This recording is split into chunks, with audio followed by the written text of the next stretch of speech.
What's up, guys? Welcome to the Sesh. Today I got a special guest. Maritza, please introduce yourself. Hi, everybody. My name is Maritza R. Leubber. I am the current president of Junior League of McAllen. So, interestingly enough, I just joined a non-profit con Fundación Amor Infinito. And our goal is to be able to help lower the food insecurity levels here in the Rio Grande Valley. And I never really understood how many people go without food. But before we get into that, maybe you can offer me some advice on how to make a successful nonprofit, because I'm super interested in making this bigger than what it is.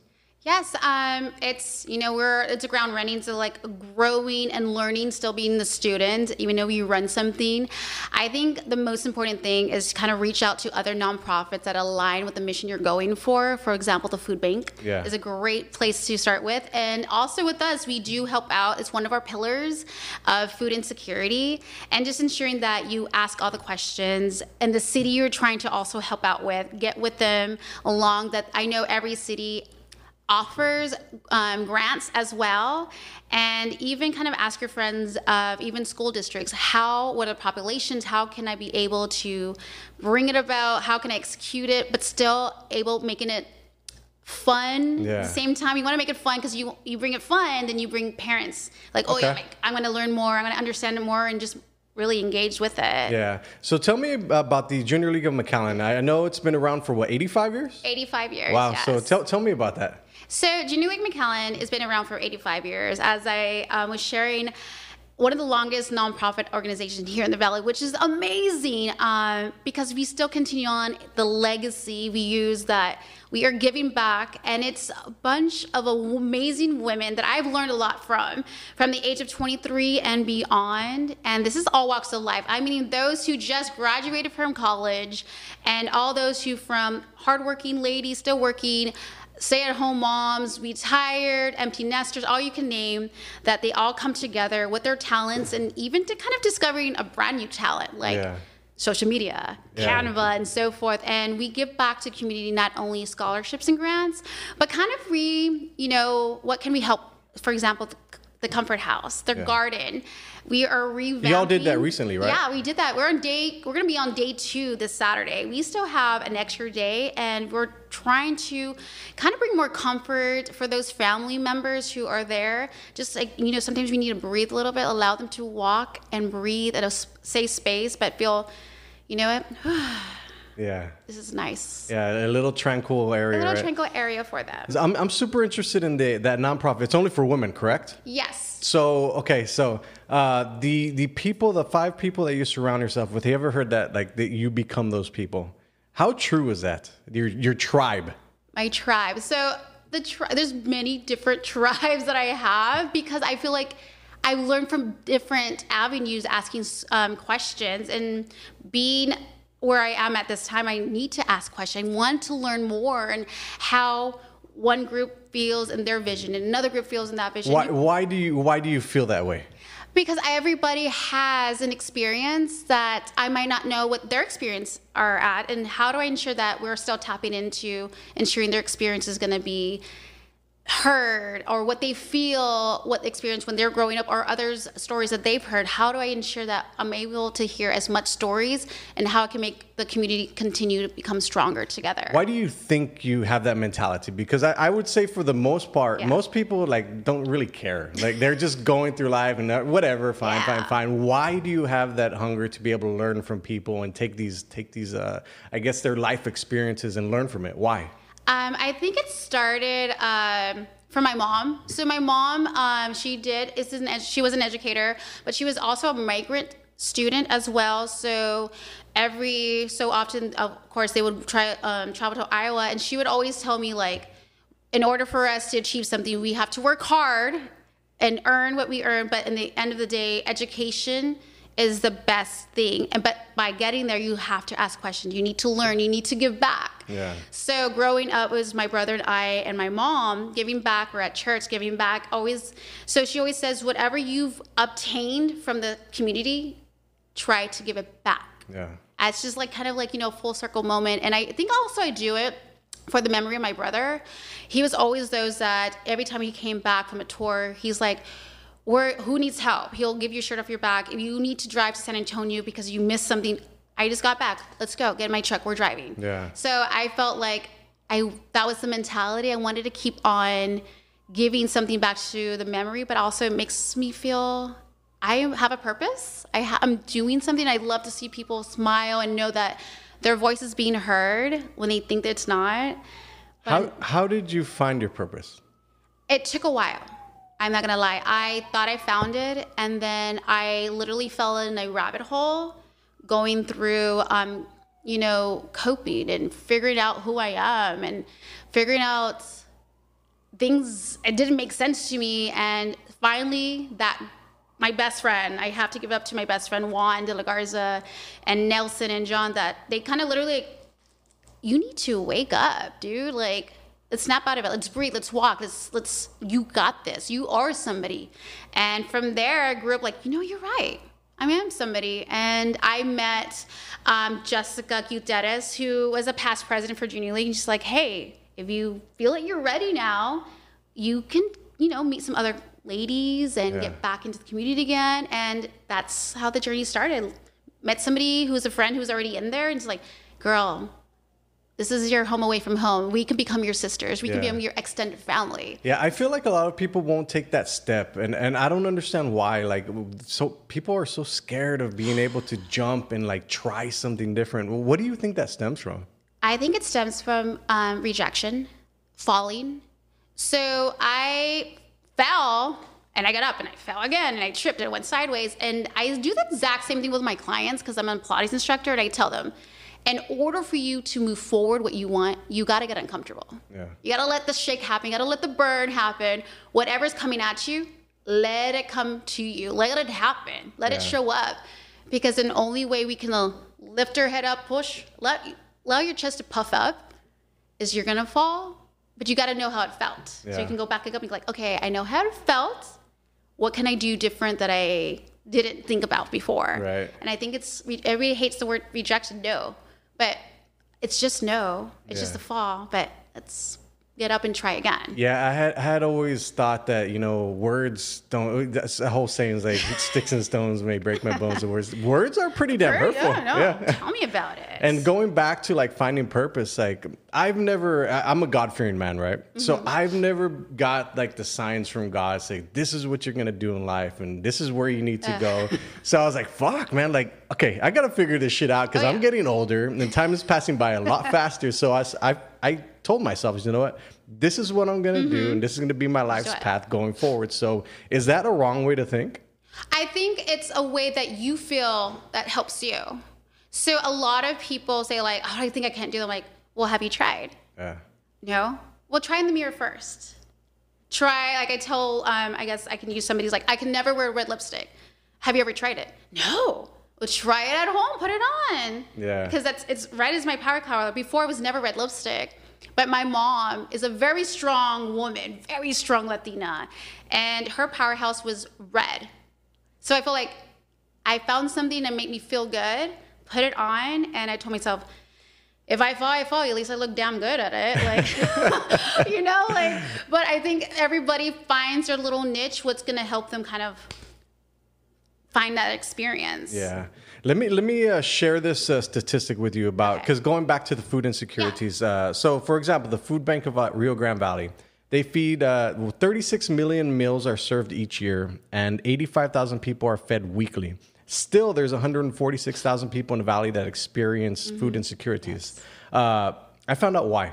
I understood why, because this I don't know what it is, but I get obsessive about some things. I do a ton of research. And what it is that people simply don't have transportation to get the food. Yes. So how can we get people the food? And the crazy part is that the food bank has a program. It's called what is it called? It's the pop-up mobile food bank, right? So what happens is you can actually just go, if you have your ID and your proof of address, you can go to the food bank and fill up your trunk, take it to these places, right? Yes. The problem is finding the people to do it. Exactly. So how help me, because I've been trying to figure this out. Like I'm stumping my head. Is like, how do we get people to do this? Like, how do we get them to get there in their vehicles, show them their ID, get their address, get all this food, and take it to them? Is it simply just paying them? See, it's all about what can they get out of it? And I know like, oh, with good hearts, it goes, let's be real.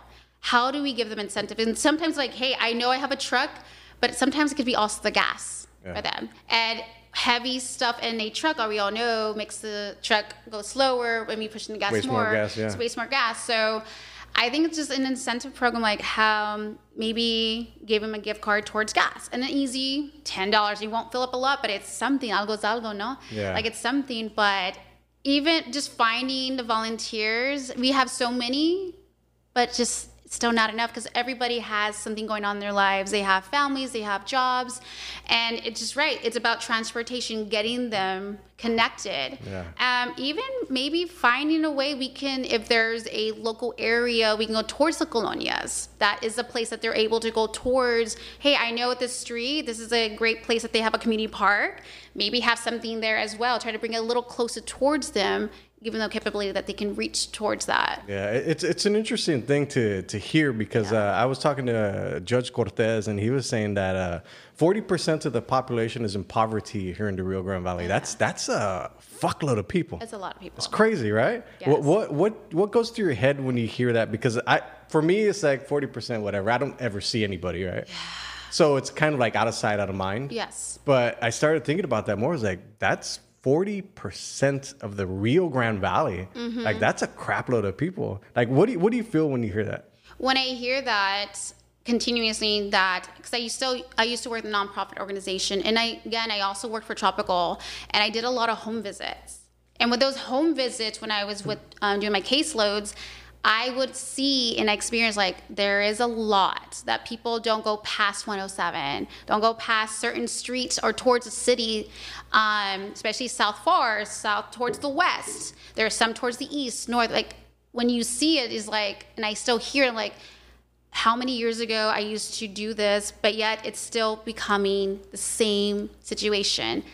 Transportation, awareness. Information that they understand. We can see these beautiful words, but if you don't know what it means, we're gonna cut you off. I'm gonna be like, cover my ears. I don't know what he said. I'm gonna cover my ears. Right. It's just connecting and making them feel that it's okay to ask for help also. Yeah. Well, what is it about that most people won't ask for help? Is it the pride? It's a pride and it's a culture at the same time. Back growing up, early 2000s, talking about I have depression or mental, I need to see a therapist. Nothing's wrong with you. Like, What are you talking about? Get out of it. Now it's like, okay, we're being more aware. We're being like open-minded about it. And I think it's just a certain generation also. And then some pride, like they're just embarrassed. Or even sometimes the kids are embarrassed because let's say how it is. Bullies still happen. Oh, for sure. Bullies still happen. Still now, even as you get older, bullies still happen. It happens all over the internet, all over Facebook like, and Instagram and TikTok. Like, it's crazy. How do you have so much energy for this? But it happens. Like they don't want to say they need help because mommy don't know because they're gonna know and it's the whole generation from young ages all the way to adults. Yeah, it's a very interesting thing because I guess especially, I don't know if it's here in the Rio Grande Valley. Yeah. Because there's obviously with men, it's like a lot of muchísimo, right? Mm-hmm. A lot of people just are unwilling to be able to share their feelings or for men, or like specifically, right? Yes. Like men don't talk about those things. And I guess women have their group of people that they can go and chat with, but men really don't, right? Yeah. I don't know what that is. How do you view that? I feel that men don't talk about it because then you're like, oh, I mean, I know, like he thinks he does have problems. Like they feel they're going to use it against them. Mm-hmm. And it just, even though we might tell in our little group, what happens if we have beef with that one girl? She's gonna utilize. Yeah. She's gonna utilize. Let's just say it. Like I say, like, hey, I'm gonna share this, and people are gonna use it against me. But you know what? It is what it is. Yeah. We have our little groups, but I feel like we allow that sympathy because it's just we feel comfortable about saying it and talking because we like gossip. We love the hair salon because we like, hey, where have you been? I'm like, hey, I know I haven't. I need to get my hair done. Like we're more capable of talking and telling you a story, and men's like, I just want the sentence. Like my husband. Right. My husband's not from here. He's white. He's from the South. He's like, I don't want a story, babe. I just want a son. I was like, "Hi, but that's not how I'm used to. I want to tell you my story." I think all men are like this. Just give me the points. Give me the bullet points and let's go. Yeah. I mean, I don't necessarily think it's a bad thing, and I do think that picking the wrong spouse is also a thing that happens with most people, is because it doesn't allow you to grow. And I think what happens is when you pick the wrong spouse, you grow separately. Yes. Do you see that? What are your thoughts on that? I do. I'm not an expert. I've been happily married for 6 years, and that's a long time. It is a long time. I'm not gonna lie. I didn't think I was ever gonna get married until one of those things. When you know, and my husband's not from here, and I can honestly tell you, I've learned a lot from my husband. Yeah. And this is also his first marriage, that he's like, "Tell me how you feel." I'm like, "What? I can do that?" Like, "Tell me how you feel. What are you feeling? How can we grow together? He's the one who initiates. Let's sit down and talk about it." I'm not used to talking. Like, give me 20 minutes, time out. Do you think it's because he's not from here? I honestly, yes. I think it's because he's not from here. And I think it's also how he was raised. Like, my in-laws are very, like, to have a conversation, and the conversation he has shared with me, like, "Hey, I did this when I was in college." I'm like, "You told your dad this?" Like, I would never say something like that. He's like, "Yeah, my parents allowed me. They just want me to tell them what's going on. They'll take a deep breath because they're like, I'm not going to judge him. Yeah. Make your mistakes, but I'm going to tell you my recommendations, my thoughts." But he's always said that he's always wanted to continue on that open conversation. And especially he knows my past and what I've dealt with, that he wants to ensure that, "Hey, are you okay? Let's have a conversation." And I've continued on what I've always wanted, and that's why I continue on who I am right now. Like, open conversation with the community and with you and with all my friends, and who's willing to listen and just think a little bit more of, "Hey, how are you feeling?" Interesting. I've been talking about this for a while, and I get some slack for it. I feel that people are a product of their environments. Am I on to something?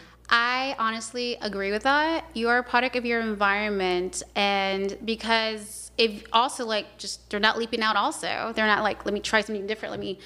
You are what you are around you." And from there, in order for you, like, I don't feel comfortable, like, you need to break free from it. Or you can be around it, but you just don't tap into it. You don't let it consume you, overwhelm you. So the energy you bring in is what you get. If you want not the energy, you can come in, but it's how I deal with that energy, how I deal with what's going on. So how do you deal with that energy? Like, when you get somebody that's kind of like standoffish, and like they're just like they're not anything, like they're kind of maybe saying some bad stuff or something that makes you feel bad or something, whatever. Yes. How do you deal with that specifically? Specifically, before, I used to be like, the really sweet Maritza doesn't say anything, and I'm like, "Oh, okay." Now I'm like, you know what? I'm almost 40. I am tired. Fuck that shit. I'm done. I'm tired, and I've learned as becoming as a leader, like, you can have your safe boundaries. You can have your boundaries. I mean, it's not about cutting somebody off. It's about arm length.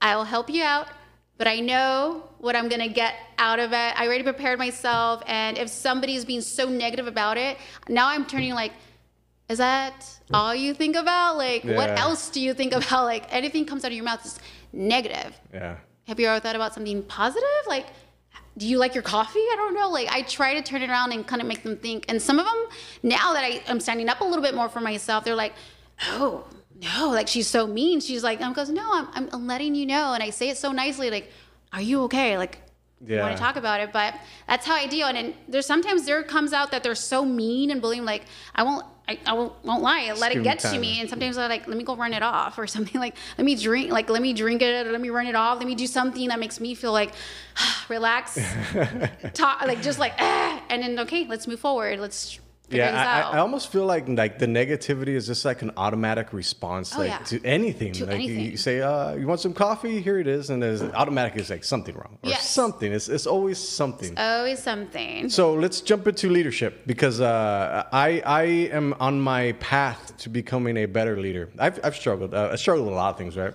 Yeah. But leadership is specifically one, because I want to become a better leader. Obviously, I joined a nonprofit to be able to lead people and help, right? So what are the top like 3 tips that you can give me to become a better leader?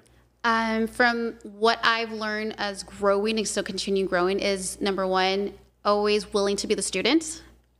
I believe with that, willing to be a student, that you like to research. You're learning more into it and asking questions. Number 2 is being open-minded. Open-minded that you've like, okay, I didn't think about that. Yeah. And especially number 3, agree to disagree.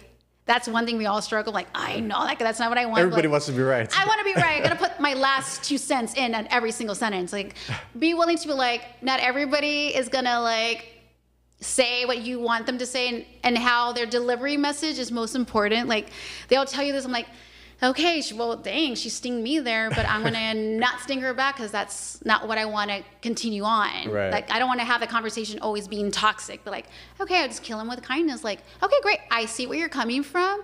Let's take note of that and see that can, like, run with the plan that we're going for. Yeah. You said you worked with Tropical. Yes. What percentage of people would you say that struggle with depression here in the Rio Grande Valley? So I worked in the children's section, and even from the children's section, from them stems, depending on their age group, what they truly understand, I'm going to say about almost 50%, and Wow. That's pretty high for kids, because it stems along lines with anger management. So those who feel that the depression is like, oh, they're so sad, it goes, anger is completely like depression. They're falling, that's their mechanism of dealing with what's going on. So how does a child deal with that? What are like the techniques that a child can deal with that? I feel of those, one, first and foremost, speak to your pediatrician, speak to your school counselors, your teachers, be proactive about it. You don't feel embarrassed. That is why we have these open lines. That's why everybody tries to sweep it under the carpet. Yeah, people try to sweep it under the rug, like, because the growth of your child is going to determine the growth of your relationship that you all have with each other. Well, even at that point, it's like these children are going to go become members of society that are going to give back to society. Mm-hmm. So if they just learn to be depressed and whatever, they're going to go out as a depressed human being into the world. Yes. It's a scary thing. It's a scary thing, but at the same time, I feel that, yes, if they are diagnosed with depression, there are different ways and avenues so we can help them kind of work through.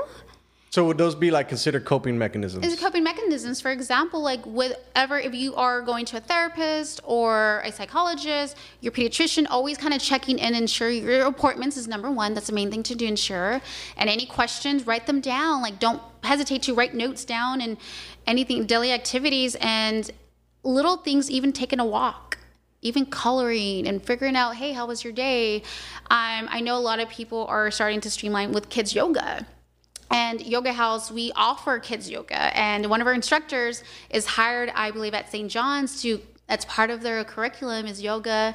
My child now, I feel like elementary is doing yoga and more physical activities, movement, flow.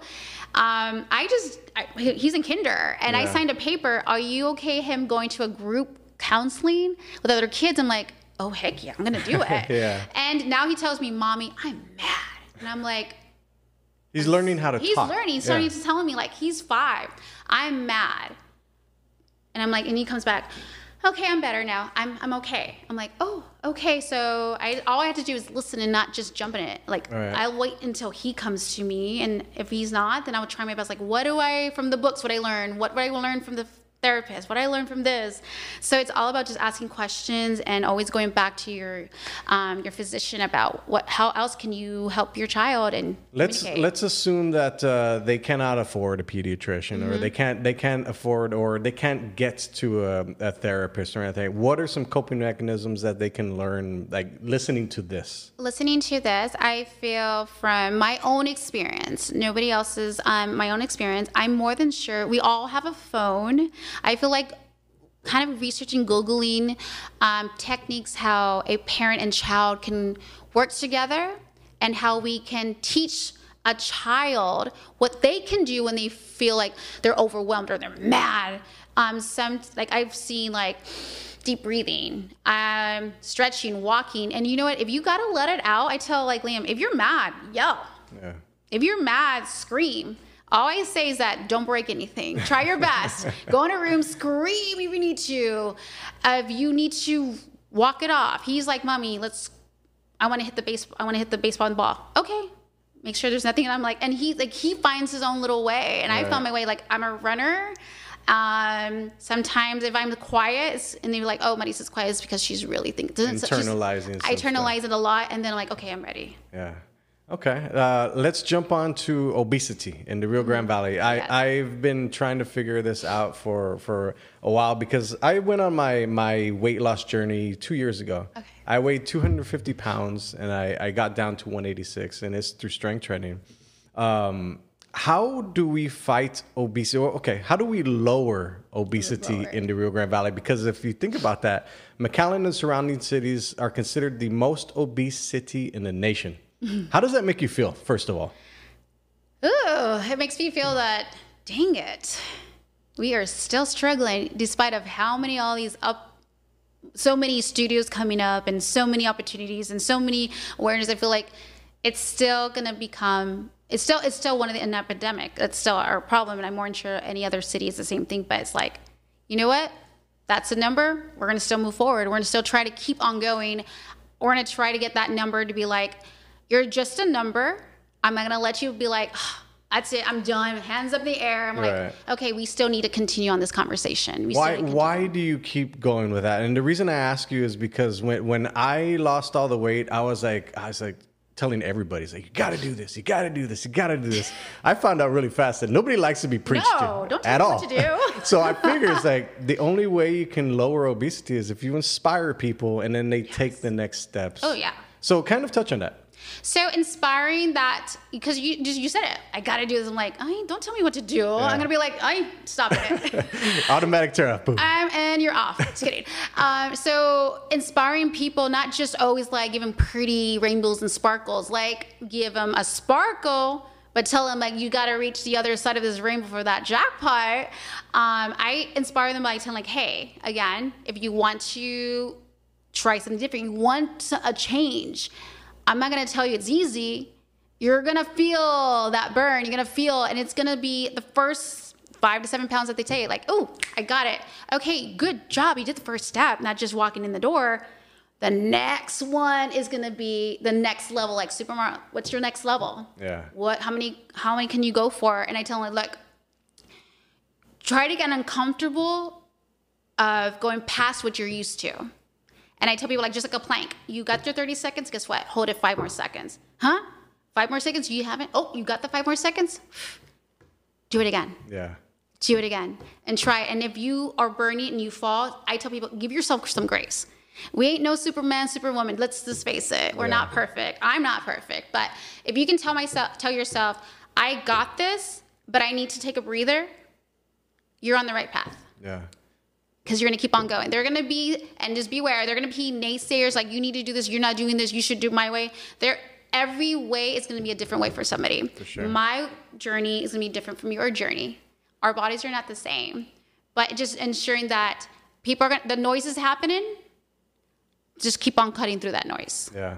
I find it interesting because what do you think about tough love? And the reason I asked you this is because when I was obese, through COVID and all that stuff, I was drinking a lot. And then I kept on just eating whatever. Yeah. And it just got out of hand. And the one thing that worked for me is I looked at myself in the mirror every single day and I was like, you're a fat fuck. I had to tell myself that because that was the only thing that worked. And it doesn't work for everybody. No, it doesn't. But what do you think about tough love? I appreciate tough love. It just, when you do tough love for yourself, see what tough love works for you. Like that works for you. Yeah. If I did it to somebody else, I'd be like, oh shoot, no. I set up myself and themselves. You gotta feel what works for you. The tough love that I give to my clients and to myself, and even to my son, is that where you're at right now. How do you feel? I feel good. Let's feel even better. Let's try a little bit more. Because I try to remember, like, in the reality, you think you're gonna leave everything outside the door. In my class in Pilates, like, I want everything in. And they're like, they always tell us leave everything at the door. And goes, well, it's gonna wait for you at the door, right? Yeah. Why don't we bring it in? Use that as your energy. Who pissed you off? who made you happy, whoever, you use that as your energy and push through it. Because then you can maintain whatever you're going through in your workout. If you're feeling you're going through something, if you can go through this workout and be strong and allow yourself some grace, but you're pushing it, you can take that outside the door. You see that people are telling me this, you're not doing enough. I'm doing something. Push through it. Yeah. Push through it. Yeah. Just that tough love is, you need to tell them the reality. It's not a video game that's like all sparkles. Yeah, I feel like working out and some type of exercise or anything is a coping mechanism. Yeah, it is. Can you kind of touch on that? Because I don't think people really understand it. It's like, for me, it took 2 years, or I would say about a year and 3 months, because I get why people fail. It's fucking hard. It is hard. And you don't get results like in 2 weeks. So like it takes so long to get the results. Yes. And then you have to put diet on top of that. And then you have to count your calories and you have to watch what you eat. You can't drink as much as you used to. I mean, all the fun stuff is gone. Fun stuff is gone. So kind of touch on that, because I don't think people really understand is like the quality of life that you have left. For me, it's like I'm 42 or 43, I forget. I stopped counting after 40. I'm 40. I stopped counting, but if I get to live as long as my grandpa, which is 93, I want that quality of life to be good. Yeah. So I need to be able to have the body that's going to get me through the rest of my life to achieve the goals that I want to achieve in this life. Yes. So kind of touch on that, because I don't think people really understand that. It's like they're just going through life and it's like they're going to try it out. I mean, think about it. In January, everybody had a bunch of new resolutions, right? Yes. They're already done. Like nobody's really jumped back on that. Like they've jumped off of it, right? They jumped off of it. So kind of touch on that. Like it takes discipline. Yes. And a lot of work. Oh yeah. So touch on that. So with coping and going through everything, it does take a lot of discipline. And I'm not gonna say like, oh, I found it. Instagram told me to do this because he hears my voice. Not every fad is gonna be yours at all, and it is hard and discipline. Just like everything we walk through life, you have to know that you're gonna fall. Trust me, like if you're walking, okay, I love French fries. Let's just face it. I love French fries and everybody knows it. I eat. Carbs are God's gift to humankind. Yes. Like if somebody told me, oh, you should cut carbs, like you and I are not friends. No, but you have to find your niche and you'd be like, okay, if I love this, I can be able to eat it. Yes, you can still eat it. It's all about portion control. Why are we like, you can't eat, you have to eat this much? Okay, you say that. Okay, let's touch on portion control, because I don't think people really understand it. Like, can I go to Stripes right now and grab 2 tacos, 3 tacos? Talk about portion control. So I used to work in the diabetes registry back UTPA days. So easy, think of your plate, a circle. Not the grand plates, right? Think of a plate circle. How big is this plate? Let's get it realistic here. A dinner plate, not these like extra large, like a regular dinner plate. Now cut that dinner plate in half. 50% is your vegetables. A quarter is your grains. The other quarter that completes the plate is your meats. Mm-hmm.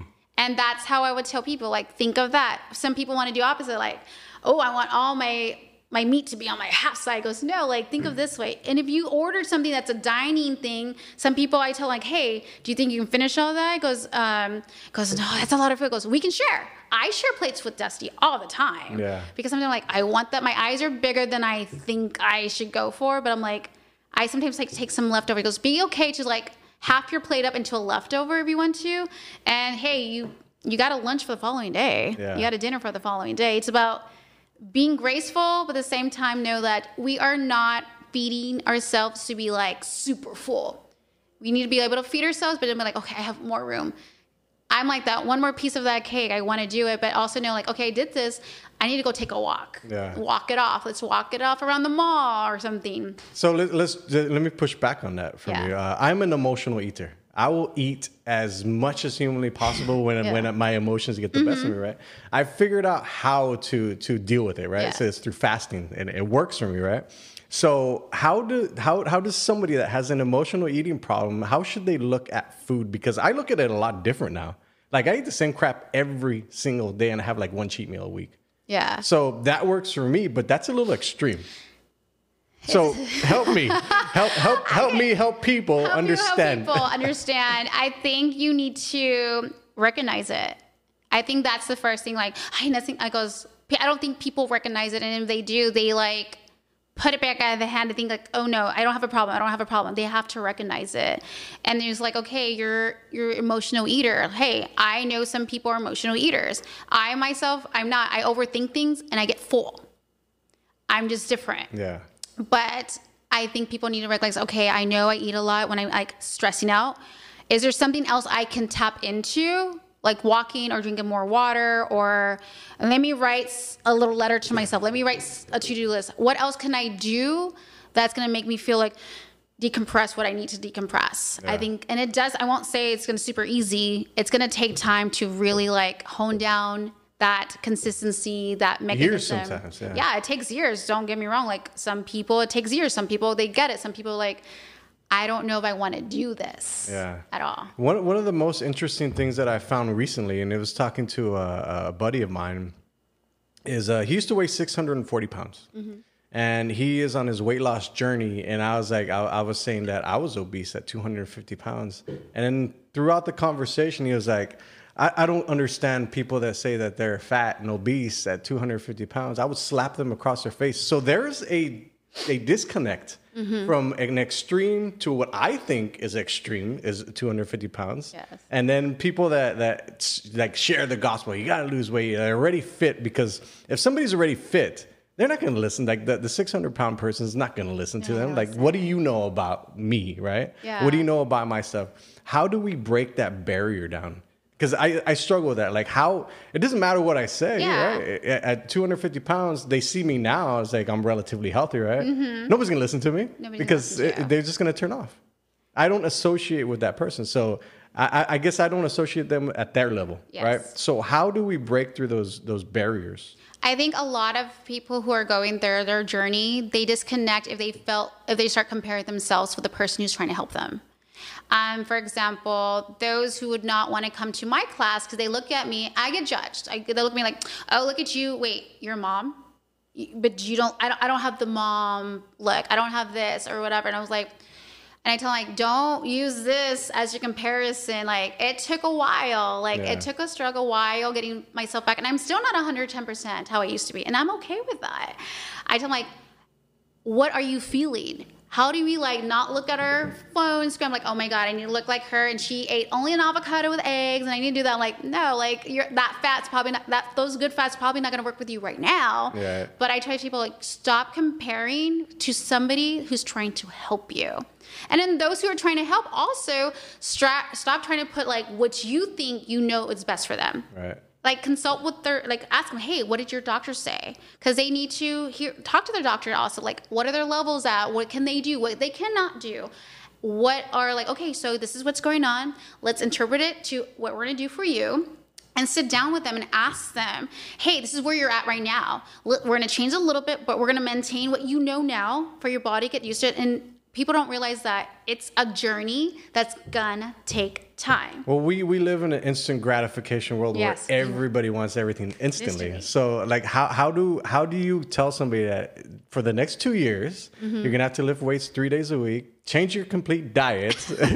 how do you ease them into something like that? Do you trick them first? Like I don't trick them. I think my way I tell people in my class, and they still come, they still have the itch that they been in since last year. Like they still have that New Year's itch.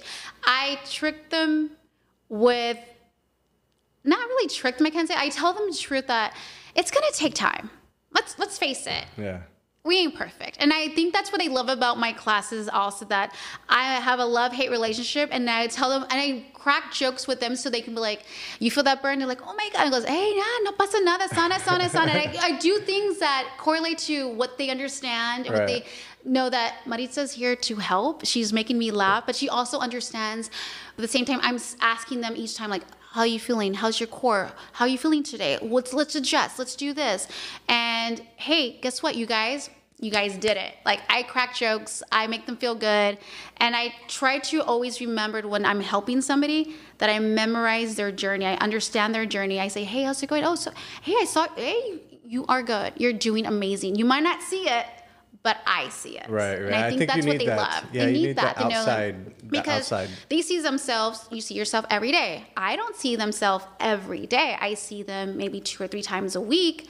But I notice changes. I notice their strength. And I think that they need to hear that I am doing good because she sees me. I'm being seen. I think that's what it is. I'm being seen. And the instructor is being mindful and understanding and not just being there and looking pretty or working out with them. Like, no, being mindful, helping them, telling them, hey, when somebody tells you puff your chest, you puff your chest. And they want to look down, and I always tell them, look, there's nothing for you down there. Unless there's $100 bill or a glass of champagne, you look down, but on that, look up. Yeah. Open your eyes. Enjoy life. Have fun. Stumble.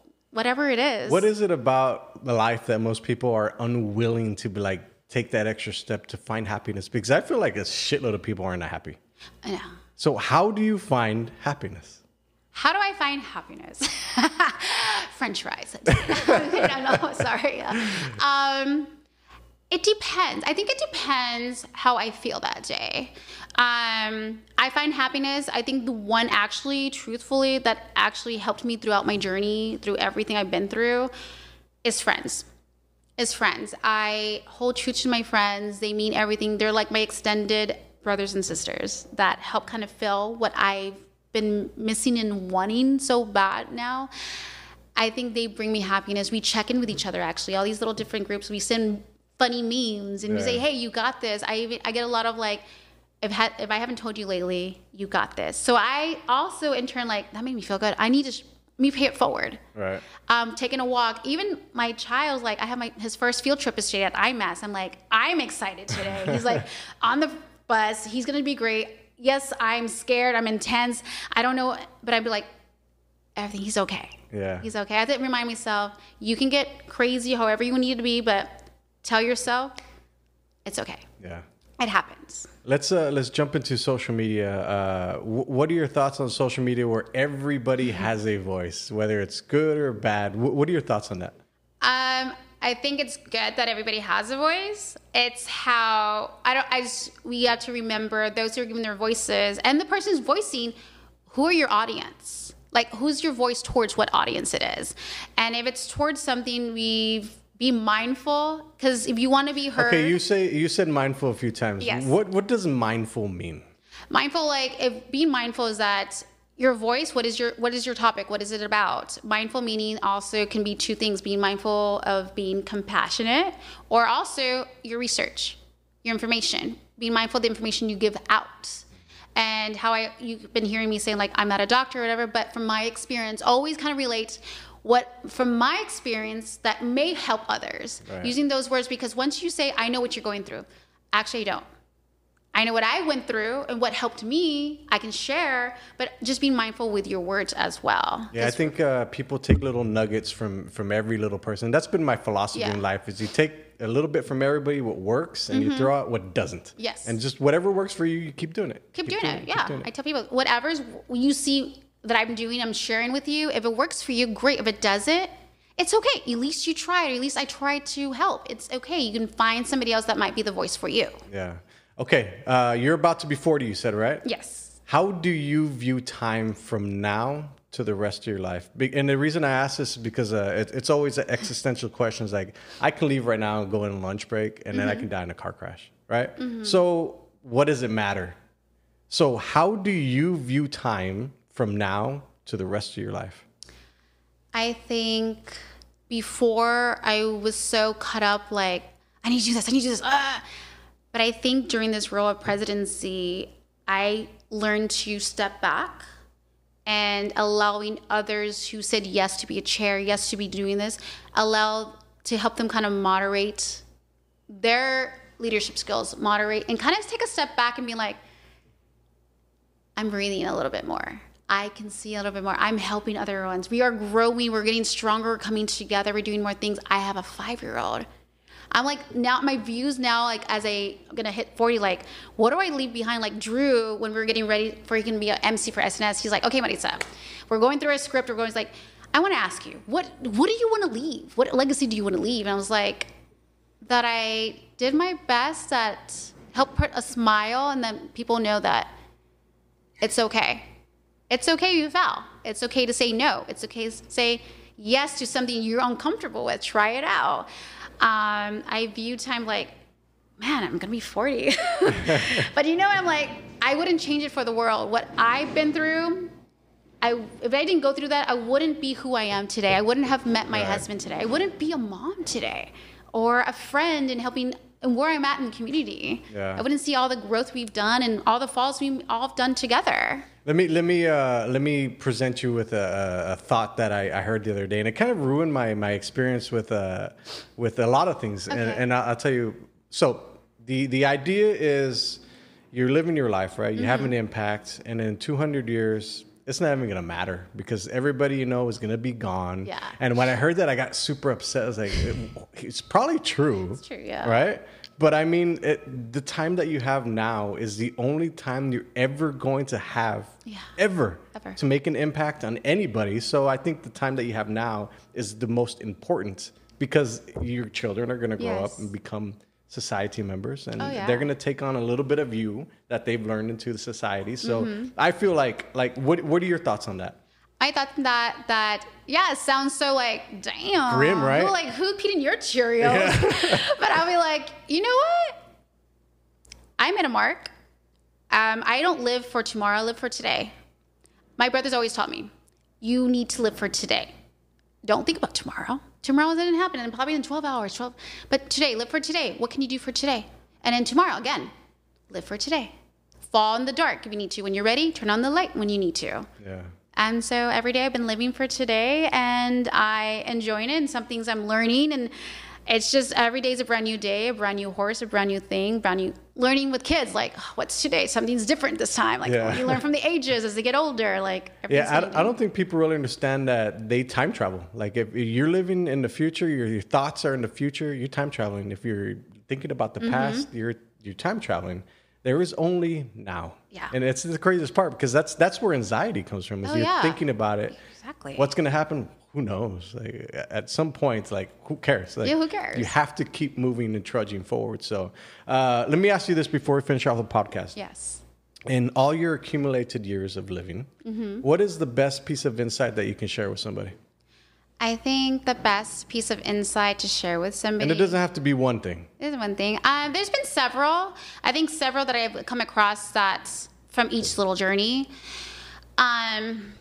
It's okay to allow everything, like whatever's happening, allow it. Like, you want to drink it away, you want to eat it away, you want to cry it away, you're always trying to get away from something we're not allowing ourselves to cope with. You have to remember, it's still going to be waiting for you when you're done. Yeah. It's going to be there for when you're done. Like, wait, like when it comes, let it happen.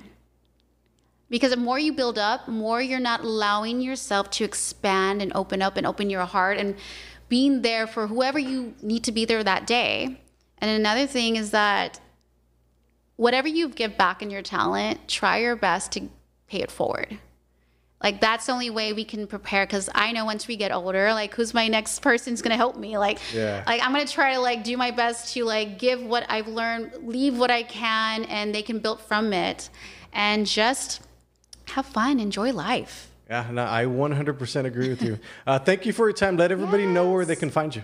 So you guys can find me. I'm always at Junior League. Also, you can also, if you want to take one of my classes, I'm at Yoga House, both the McAllen and Mission Studio. Awesome. Thank you very much for your time. I'll see you guys on the next session. Peace.